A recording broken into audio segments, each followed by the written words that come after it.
GTPL Jamnagar news દ્વારા market trend with Nikhil Bhatt નામનો એક ટોક શો શરૂ કરવામાં આવ્યો છે અને ખાસ કરીને આજે એપિસોડ 9મો એપિસોડ બનાવવા જઈ રહ્યા છે અને ખાસ કરીને આની અંદર જે કંઈ માર્ગદર્શન આપે છે એવા સેબી રજિસ્ટર્ડ રિસર્ચ એનાલિસ્ટ એવા નિખિલ ભટ્ટ આપણી સાથે જોડાયેલા હોય છે દર વીકે અને ખાસ કરીને જે પણ ત્યાં ભારતીય શેરબજાર ચાલે છે એનું જે એનાલિસિસ હોય છે આખા વીકનું એનું એનાલિસિસનો નિચોડ આપણને એ લોકો આપે છે એટલે કે નિખિલભાઈ ભટ્ટ આપે છે અને ખાસ કરીને ગત સપ્તાહની વાત કરીએ તો 29મી જુલાઈ સોમવારે 81,681 આ સેન્સેક્સ ખુલ્લો થયો હતો અને ખાસ કરીને બંધની વાત કરીએ તો બંધમાં પણ 80,981 બંધ રહ્યો હતો એટલે કે આ વખતે લગભગ 1260 પોઈન્ટથી નીચે ડાઉનમાં બંધ થયો છે અને ખાસ કરીને વાત આવે નિફ્ટીની 24,999 નિફ્ટી ખુલી હતી અને બંધની વાત કરીએ તો પણ રેડ લાઇટમાં બંધ થઈ છે એટલે કે 24,700 બંધ થઈ છે 299 પોઈન્ટ ડાઉન નિફ્ટી બંધ થયો છે એટલે આ રીતે આખા સપ્તાહની વાત કરીએ તો મંદીના માહોલમાં શેરબજાર બંધ થઈ છે. તો આપણી સાથે નિખિલભાઈ ભટ્ટ જોડાયેલા છે. આપણે એમને પૂછ્યું સાહેબ ગયા સપ્તાહે જે પ્રમાણે મુવમેન્ટ જોવા મળી છે ખાસ કરીને બહુ આની અંદર આખા વીક દરમિયાન આખા વીકલીની વાત કરીએ તો 1260 પોઈન્ટ ડાઉન નિફ્ટી પણ 300ની આસપાસ બંધ રહી છે. શું કહેવું છે, કઈ રીતે આ વાત બની છે? જી જયેશભાઈ, ભારતીય શેરબજારે અનેક વિક્રમો સ્થાપી અને નવી ઐતિહાસિક ઊંચી સપાટી નોંધાવી, જેમ કે સેન્સેક્સે 82,000 પોઈન્ટ અને નિફ્ટી ફ્યુચરે 25,100 પોઈન્ટ. તો સતત એકતરફી લેવાલી અને સતત એકતરફી ખરીદીનું આકર્ષણ આ બંને બજારને જાળવી રાખવામાં અસમર્થ થયું. કારણ વૈશ્વિક બજારોની અંદર ઇઝરાયલ દ્વારા હમાસના જે કમાન્ડર હતા એના ઉપર હુમલા કરવામાં આવ્યા. ઈરાન અને ઇઝરાયલ વચ્ચે ગમે તે ઘડીએ યુદ્ધ થવાના એક આશંકા જોવામાં આવી. સાથે સાથે જીઓપોલિટિકલ ટેન્શન અને અમેરિકાના પીએમઆઈ આંકડા જે હતા એટલે કે બેરોજગારીના આંકડા એ નબળા આવ્યા.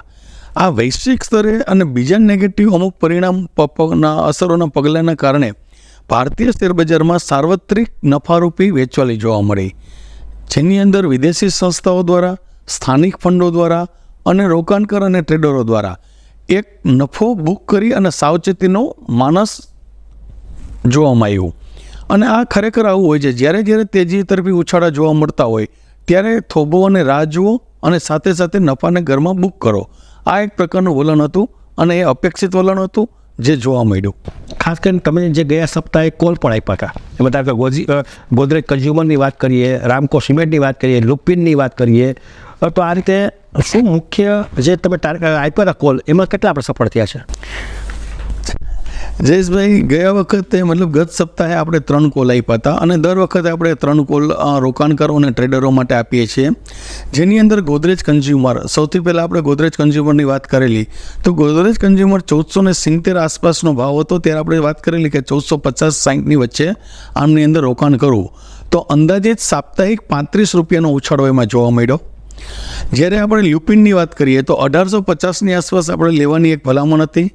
તો લ્યુપિને પોતાની તમામ જેને કહેવાય કે સપાટીઓ, અપેક્ષિત સપાટી જેને કહેવાય કે ભાઈ લ્યુપિન વધે તો કેટલો 50 રૂપિયા વધે, 60 રૂપિયા વધે. ટ્રેડરોના માનસમાં કેવું હોય કે ભાઈ 60-70 રૂપિયા વધશે પછી ત્યાંથી એક પ્રોફિટ બુકિંગ આવશે.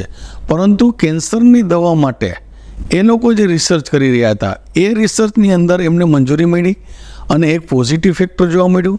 તો લ્યુપિનની અંદર અંદાજિત 140 રૂપિયાનો ઉછાળો જોવા મળ્યો, જે ખરેખર જોવા જઈએ તો 1850થી લઈ અને 1990-93 સુધીની એક સપાટી જોવા મળી. તો ગત વખતે લ્યુપિન અને ગોદરેજમાં 35 રૂપિયા અને લ્યુપિનમાં 140થી 150 રૂપિયાનો પ્રોફિટ જોવા મળ્યો. વાત કરીએ સિમેન્ટ સેક્ટરની, રામકોની, તો બજારના કરેક્શનમાં રામકોએ પણ 830ની સપાટીથી 808 સુધીનો એક ઘટાડો દેખાડ્યો. 808થી શુક્રવારે ખરાબ માર્કેટમાં એટલે કે બજારની અંદર અંદાજિત 800-900 પોઈન્ટનો કડાકો હતો, છતાંય રામકો સિમેન્ટ 842ની સપાટીએ એક ઊંચી સપાટી બનાવી એટલે એમાં પણ 40 રૂપિયાનો પ્રોફિટ જોવા મળ્યો. ખાસ કરીને હવેનું જે ભવિષ્ય છે એટલે હવે 9 વીક છે એ શુક્રવારનો કેવો માહોલ છે? હાલના સંજોગે ભારતીય શેરબજાર છે એ કોન્સોલિડેશનના તબક્કામાંથી પસાર થઈ રહ્યું છે. એટલે એમ એક રીતે જોવા જોઈએ તો ફરી એકાદ કરેક્શનનો દોર જોવા મળે, કારણ કે લોકોમાં આ જે પ્રોફિટ બુકિંગ આવ્યું, એક તરફી આવ્યું, ઓચિંતાનું આવ્યું કે લોકોની અપેક્ષા વગર, તો વૈશ્વિક જે બજારોની અફડાતફડી છે, સ્થાનિક કોર્પોરેટ પરિણામો છે, ઉપરાંત જેને કહેવાય કે આગામી ચાલ માટેનું પ્રમુખ પરિબળ ચોમાસું જે અતિ સારું છે. ક્યાંક લીલો દુષ્કાળ છે તો ક્યાંક સૂકો છે, ક્યાંક અતિવૃષ્ટિ છે તો ક્યાંક ધીમો વરસાદ છે. આ બધા પરિણામોને કારણે જે રોકાણકારોની ટ્રેડરોના માનસમાં એક એવું હતું કે ભાઈ બજારની એકતરફી તેજી 82,000 85,000 લાખ સુધી સેન્સેક્સ જશે, તો ત્યાં એ લોકોએ સાવધાનીનું વલણ અપનાવ્યું અને સાથે સાથે વેચવાલીનું માણસ જોવા મળ્યું. નફારૂપી જે વેચવાલી થઈ એ પણ જોવા મળી. મારા હિસાબે આગામી સપ્તાહે એકાદ બજારમાં કરેક્શન બાદ ફરીથી બજાર પોતાની એક નવી જે તેજીની સપાટી તરફ જે પસાર થઈ રહ્યું હતું એ દોર ફરીથી એક વખત લઈ આવવા માટેનો પ્રયત્ન કરશે. એટલે ધારો કે આ વીકના એન્ડ સુધીમાં એ પાછો તેજીનો માહોલની ગતિ પકડી લેશે. હા, જો ઇઝરાયલ અને ઈરાનનું જે યુદ્ધની વાત છે, જો એ યુદ્ધની વાત કોઈ જો બનશે નહીં અને માની લો કે ત્યાં એક શાંતિનું કે કોઈ એવું એક પરિબળ આવી જશે તો બજારની અંદર ફરીથી એની તેજી એના નવા પાટા ઉપર આવી શકશે. સાથે સાથે હું જે રીતે જોઈ રહ્યો છું કે ફોરેન પોર્ટફોલિયો ઇન્વેસ્ટરો મેઇન તો શું છે કે એફઆઈઆઈ અને ડોમેસ્ટિક ફંડ એટલે કે ડીઆઈઆઈ આ બેની જો એક અંદર મીન્સ એક મેં એનાલિસિસ કર્યું છે કે આ બંનેની વાત આપણે જોવા જઈએ તો બંનેની અંદર માત્ર અને માત્ર ચાલુ નાણાકીય વર્ષ દરમિયાન 2024-25ના પ્રથમ ત્રિમાસિક ગાળામાં એટલે કે એપ્રિલથી જૂન સુધીમાં ડીઆઈઆઈનું હોલ્ડિંગ એફઆઈઆઈના હોલ્ડિંગથી માત્ર અને માત્ર 1.15% જ ઓછું છે. એટલે હવે જે ભારતીય શેરબજાર છે એ ભારતીય શેરબજારની અંદરનું જે રોકાણ પ્રવાહ જે આપણે એમ કહેતા હતા કે ભાઈ આપણે વિદેશી સંસ્થાઓ આધારિત છીએ, વિદેશી સંસ્થાઓ જો માલ વેચશે તો નફો બુક કરશે તો આપણે ત્યાં કરેક્શન આવશે, પણ હવે એવો માહોલ નથી રહ્યો.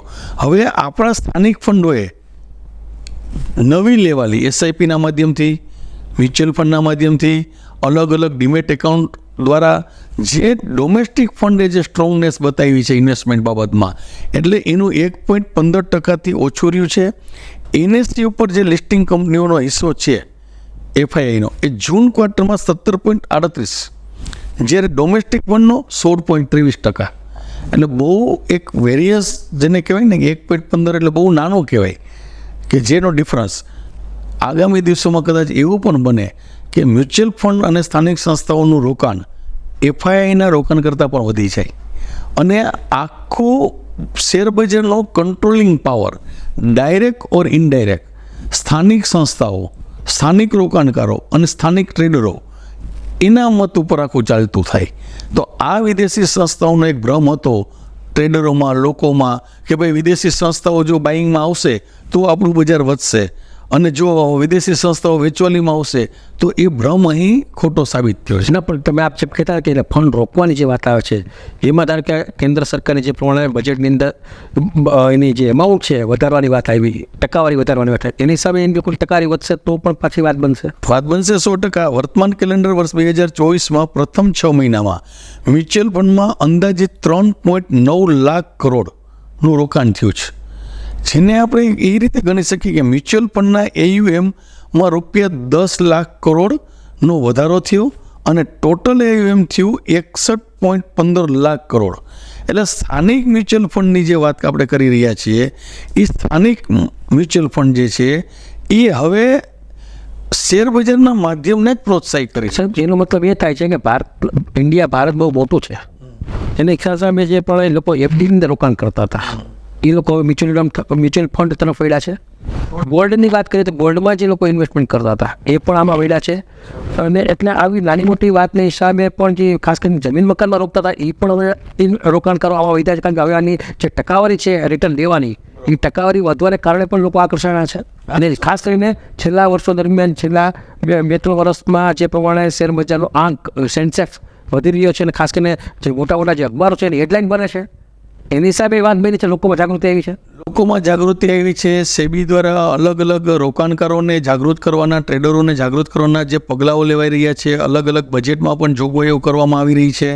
એટલે એક તબક્કે જોવા જઈએ તો લોકોનો વિશ્વાસ સ્થાનિક સંસ્થાઓ તરફ વધારે વળ્યો છે.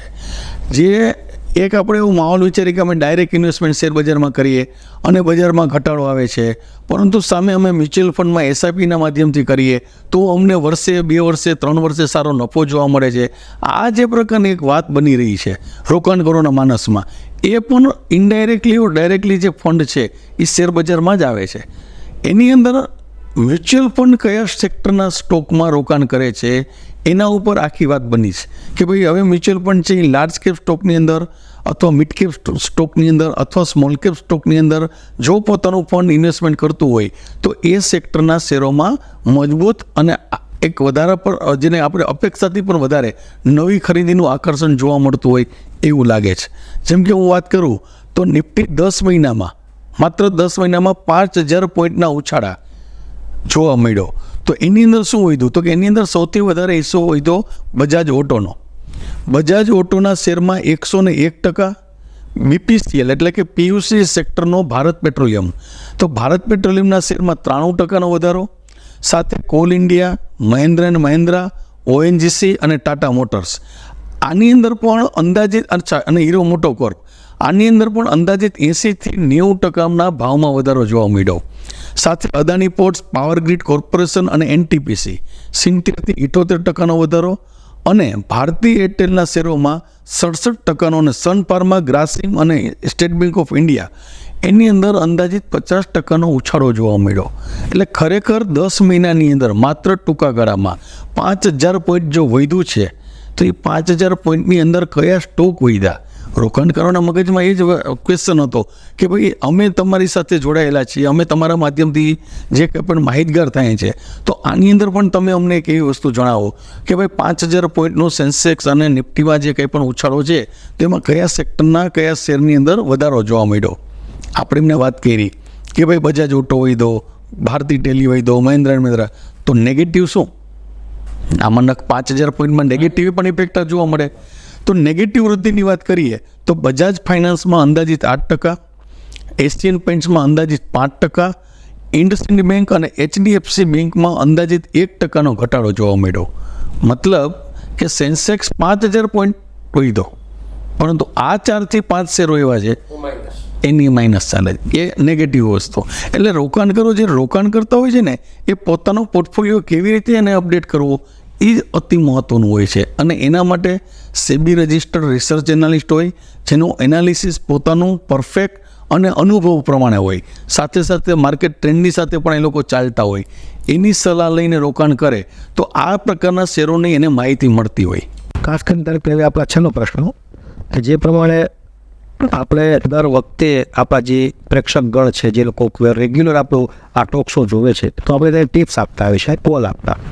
તો આ નવા વીકની અંદર વાત કરીએ તો તમે એવો કયો કંપનીના નામ આપશો કે એ લોકો નાનું મોટું એમાં ઇન્વેસ્ટમેન્ટ કરે, એમાં રોકાણ કરે અને શુક્રવાર સુધીમાં એના પૈસાનું વધારે એના જે હોય એનું રિટર્ન મળી જાય? સૌપ્રથમ તો તેજીનું કારણ શું? સપોઝ હું એવું ઉદાહરણ આપું કે ભાઈ આવતા અઠવાડિયા માટે તમે કોઈ પણ સેક્ટરનો એક સ્ટોક ખરીદો તો એ સેક્ટરની અંદર તેજી આવવા પાછળનું કારણ શું?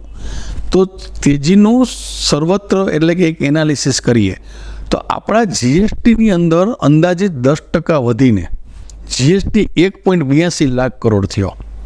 આ ત્રીજા મહિનાનું સૌથી મોટું કલેક્શન કહેવાય. પહેલાં એપ્રિલ મહિનાની અંદર અંદાજિત 2.10 લાખ કરોડ, જ્યારે એના પછીનું એટલે કે એપ્રિલ મહિના પછીનું આપણે જોઈએ તો જૂન માસનું 1.87 લાખ કરોડ અને છેલ્લે જુલાઈનું 10% વધીને 1.82 લાખ કરોડ.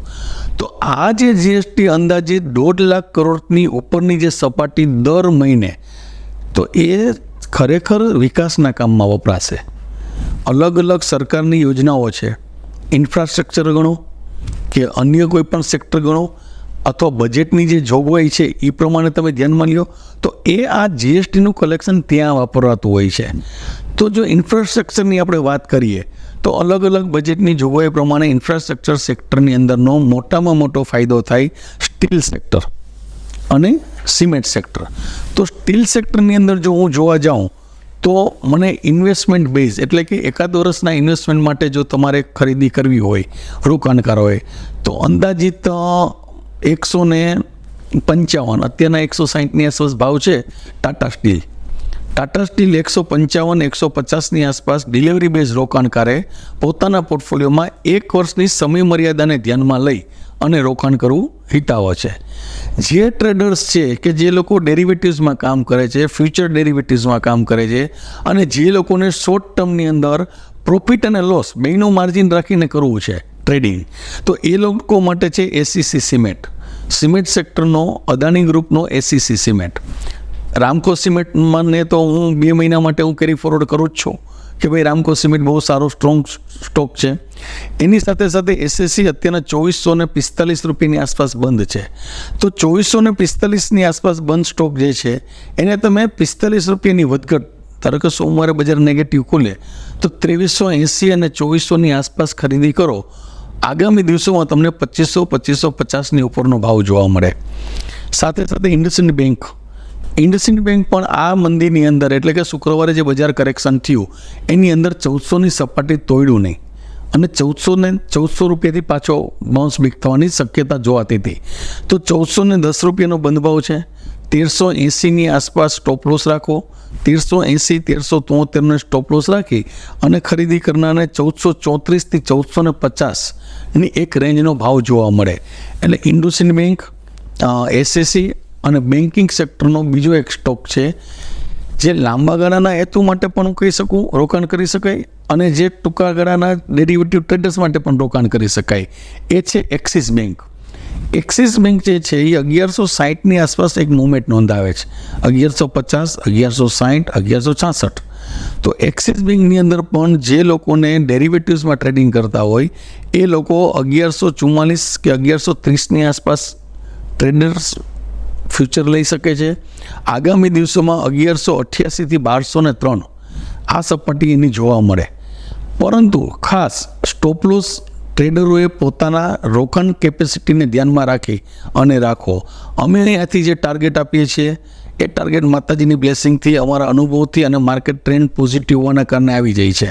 ક્યારેક એવું બનતું હોય કે બજારની અંદરનો કે ટ્રેન્ડ નેગેટિવ થાય કોઈ પણ જીઓપોલિટિકલ ટેન્શનના કારણે કે અન્યથા કોઈ પણ નફારૂપી વેચવાના કારણે, તો ત્યારે એવું ન થવું જોઈએ કે તમે આ માર્કેટ જે ટ્રેન્ડના શોના માધ્યમથી અમને લોકોને આ સ્ટોક લેવડાવ્યો અને અમે રાખીને અમે ભૂલી ગયા અને પછી અમને નુકસાન ગયું. આવી કોઈ વાતને અહીં આપણે પ્રાધાન્ય આપતા નથી. સ્ટોપ લોસ અને ટાર્ગેટ બંને તમારે તમારી રીતે, તમારી રોકાણ ક્ષમતા અને તમારો પ્રોફિટ બુક કરવાની એક સિસ્ટમ, એ પ્રમાણે જ તમારે આગળ ઉપર કામ કરવું.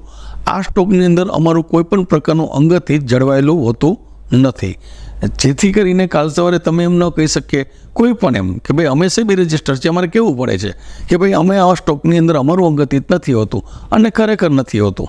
એક વાત એ કરવાની રહી જયેશભાઈ કે લોકો અત્યારના પોતે એક્ટિવ નથી રોકાણ માટે, સાથે સાથે ટ્રેડિંગ માટે પણ એક્ટિવ નથી. તો એ લોકો શું કરી રહ્યા છે? એ લોકો અન્ય લોકોને પૈસાથી આપે છે કે ભાઈ અમારો 10 લાખનો પોર્ટફોલિયો તમે સાચવો, અમારા 15 લાખનો પોર્ટફોલિયો તમે અમને રિટર્ન આપો, દર મહિને રિટર્ન આપો, 2%, 3%, 4%, વોટ એવર એની વચ્ચેની જે કન્ડિશન છે એ કન્ડિશનના માધ્યમથી એ લોકો અઢળક પૈસા આપે છે.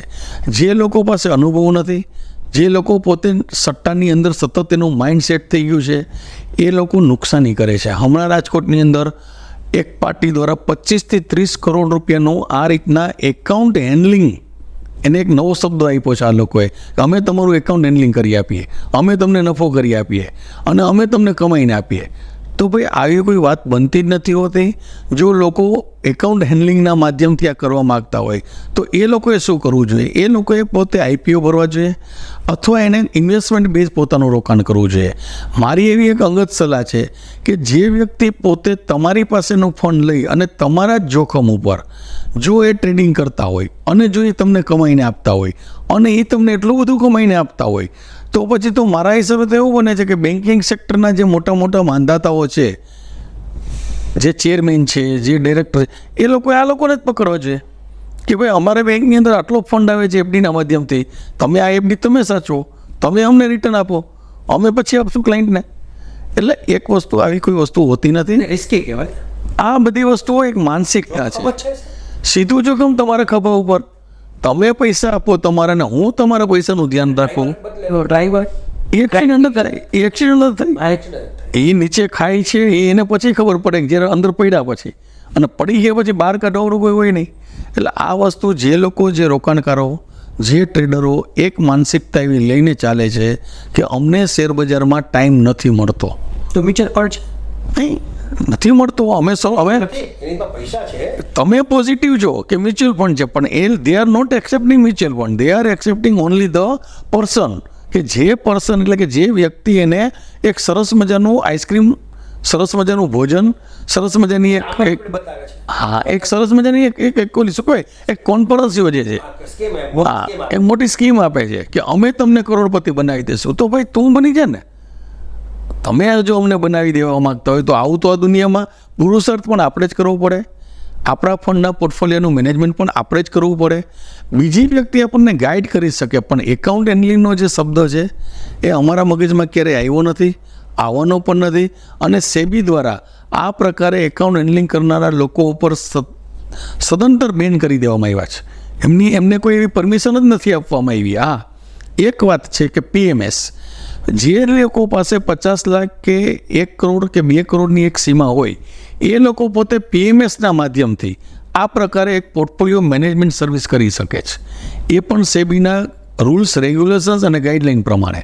એટલે પહેલાં તો સૌપ્રથમ એકાઉન્ટ હેન્ડલિંગ જે વ્યક્તિ કરતી હોય, પીએમએસ જે વ્યક્તિ કરતી હોય, એની પાસે સેબી રજિસ્ટ્રેશન છે તો જ આમાં આગળ વધવું.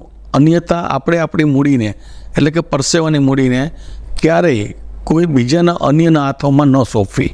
અમારો એક અંગત અનુભવ અને અંગત વાત છે. કારણ કે હું દિવસે દિવસે રોજ છાપાનું આપણે નજર કરીએ, આ પાર્ટી ઉઠી ગઈ, અચ્છા ઉઠી ગઈ તો 10-20 લાખમાં નથી ઉઠતી, સીધી 10-20 કરોડમાં જ ઉઠે છે.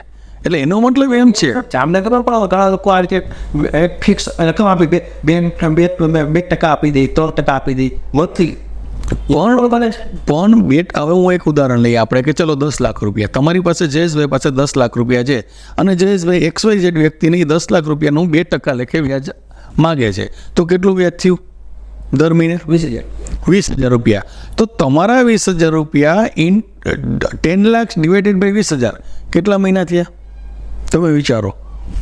લાંબો ટાઈમ આને એ તો લાંબો ટાઈમ આપણે મૂડીમાં જમા કરે છે. બસ એ તમને તમારો જ ફંડ આપે છે.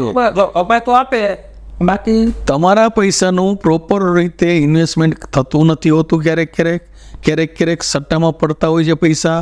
ફ્યુચરના માધ્યમથી નિફ્ટી, બેંક નિફ્ટીના ટ્રેડર્સમાં જતા હોય છે, વોલ્યુમ વધારે થઈ જતો હોય છે. સાહેબ એવા લોકો છે કે જે લોકો કોઈ પણ માધ્યમથી એડવાન્સ કરે છે, એડવાન્સમાં 2%, 1.5%ની ગેરંટી વોરંટી આપે છે અને ફંડ ઉઘરાવે છે. ખરેખર તો આરબીઆઈના એની પાસે એને એ પૂછવું છે કે આરબીઆઈ કોઈ પણ રીતે ફાઇનાન્સ કંપની ખોલે છે તે આરબીઆઈનું લાયસન્સ છે, ખાલી માત્ર એક કલેક્ટર કચેરીમાં લોકો ખાલી માત્ર રજિસ્ટ્રેશન કરાવે છે અને ફંડ ઉઘરાવે છે ગામમાંથી. એટલે ઘણા ગેરકાયદેસર કરશે, ઘણા લોકો એના ભરોસા ઉપર પૈસા આપે છે અને પછી પાછા આવતા દિવસોમાં મોટું રોકાણ કર્યું હોય અથવા તો આખાના પૈસા લઈ અને પાર્ટી નીકળી જાય છે, ભાગી જાય છે.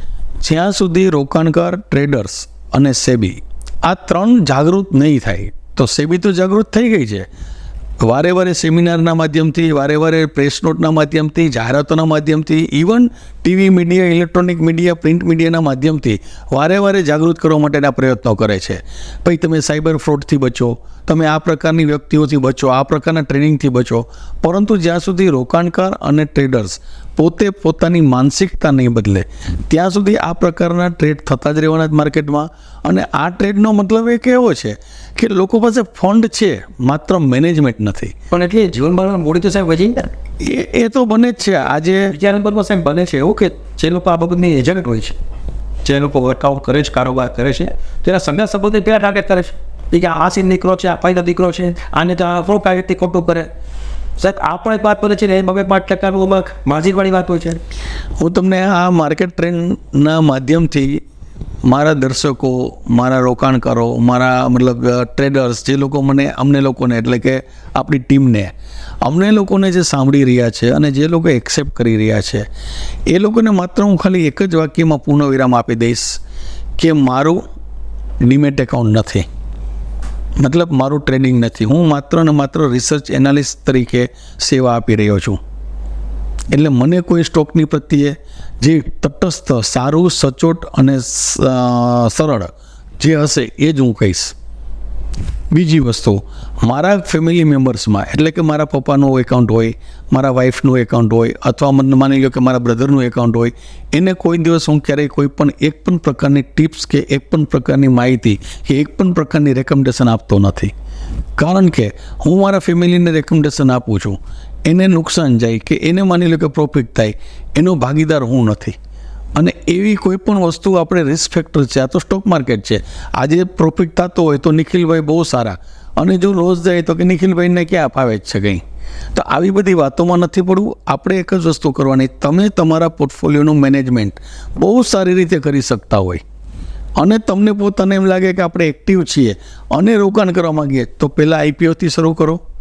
ત્યારબાદ ધીરે ધીરે તમે સ્મોલ કેપ, મિડ કેપના એ ગ્રુપના જે લોકો ડિવિડન્ડ આપે, જે કંપની બોનસ આપે છે, એવી કંપનીઓ એટલે કે PSU સેક્ટર્સને તમે ધ્યાનમાં લો.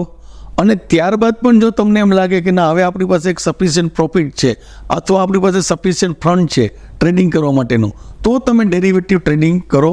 અને ડેરિવેટિવ ટ્રેડિંગની અંદર પણ તમારી રોકાણ ક્ષમતાને ધ્યાનમાં લઈ અને તમે સ્ટોપ લોસ સાથે એની અંદર પોઝિશન કોઈ પણ ફંડામેન્ટલ એ ગ્રુપમાં લઈ શકો. એટલે આ તરફ જોઈએ કે નિખિલભાઈ ભટ્ટ દ્વારા આપણને લગભગ શેર બજારની ઝીણામ-ઝીણી બાબત મળી રહી છે, દર વીકે મળ્યા છે. એનો જે બહોળો અનુભવ છે એ બહોળો અનુભવ પણ જીટીપીએલ જામનગર ન્યૂઝના દર્શકોને મળે એટલા માટે પણ દર શુક્રવારે રાત્રે અમે આ એપિસોડ તૈયાર કરીએ છીએ. અને ખાસ કરીને જે પ્રમાણે શેર સ્ટોક માર્કેટની આવતા દિવસોની માગ વધી છે, ઘરે ઘરે લગભગ એક પરિવાર દીઠ એક વ્યક્તિ આમાં ઇન્વેસ્ટર થઈ ગયા છે.